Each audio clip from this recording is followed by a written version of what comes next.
U.S. President Joe Biden visits New Orleans on Monday in the wake of a deadly New Year's Day terrorist attack. The FBI is investigating and says the assailant was inspired by Islamic State. VOA's Arash Arbasadi has the story. 42-year-old U.S. Army veteran Shamsuddin Jabbar rammed his truck into crowds of people early New Year's Day in New Orleans. A black Islamic State banner was recovered from the truck, prompting the FBI to investigate this as an act of terror. U.S. President Joe Biden says federal agencies are investigating all possible links. Federal law enforcement and the intelligence community are actively investigating any foreign or domestic contacts and connection that could possibly be relevant to the attack. We're going to continue to relentlessly pursue ISIS and other terrorist organizations where they are, and they'll find no safe harbor here. 14 people died in the attack and dozens were injured. Jabbar suffered a fatal gunshot wound after opening fire on police. The FBI says Jabbar stashed improvised explosive devices, or IEDs, in drink coolers, one of which they say he placed at a busy intersection. Later on New Year's Day and more than 2,000 kilometers away in Nevada, U.S. Army Green Beret Matthew Livelsberger drove a rented Tesla Cybertruck to the Trump International Las Vegas Hotel. The Clark County coroner confirmed the highly decorated Livelsberger, whom officials say suffered from PTSD, died from a self-inflicted gunshot before the truck exploded. Officials say no one else was seriously hurt. Law enforcement says there are so far no links between the attacks. Arash Arbasadi, VOA News. This is VOA News. Ukrainian President Volodymyr Zelensky says he will urge allies to boost his country's air defenses at a meeting this week in Germany. Both Moscow and Kyiv said Ukrainian forces pressed new attacks over the weekend in Russia's Kursk region. Zelensky said on Sunday dozens of countries will participate in Thursday's meeting at Ramstein Air Base. The U.S. Defense Secretary will attend.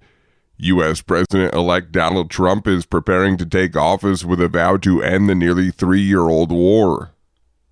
Israel's paramilitary border police said Sunday they killed a member of the Palestinian Security Services, calling him a wanted militant, as Israeli forces carried out an operation overnight in the West Bank.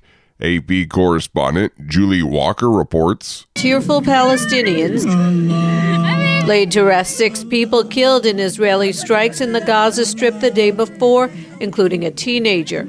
Israel warned that a ceasefire in Lebanon could break down if Hezbollah militants do not withdraw from the border and Lebanese troops fail to police the buffer zone.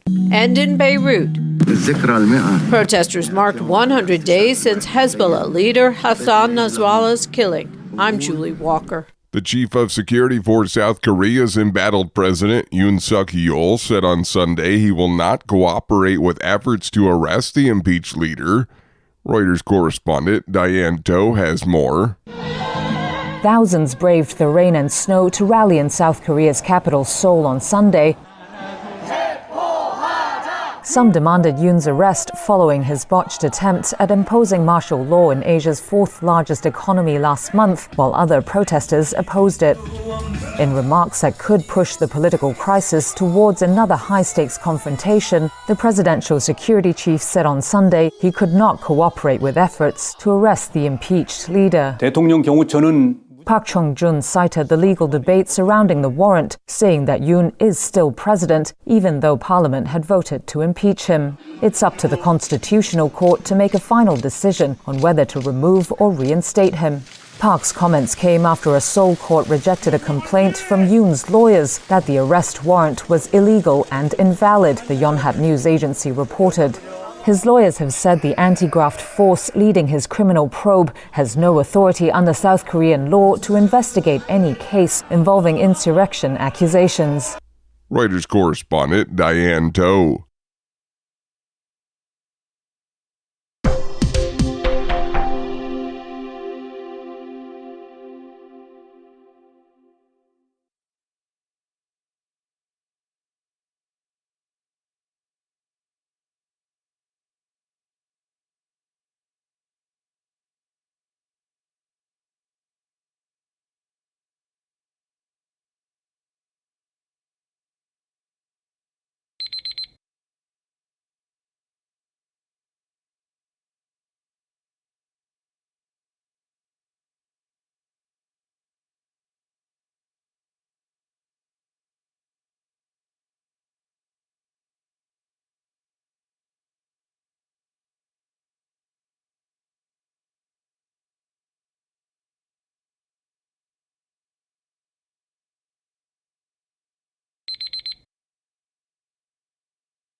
Thank you for watching. Can you do me a favor? Please leave a comment in the comment section below. That would really help. Thank you, and see you again soon.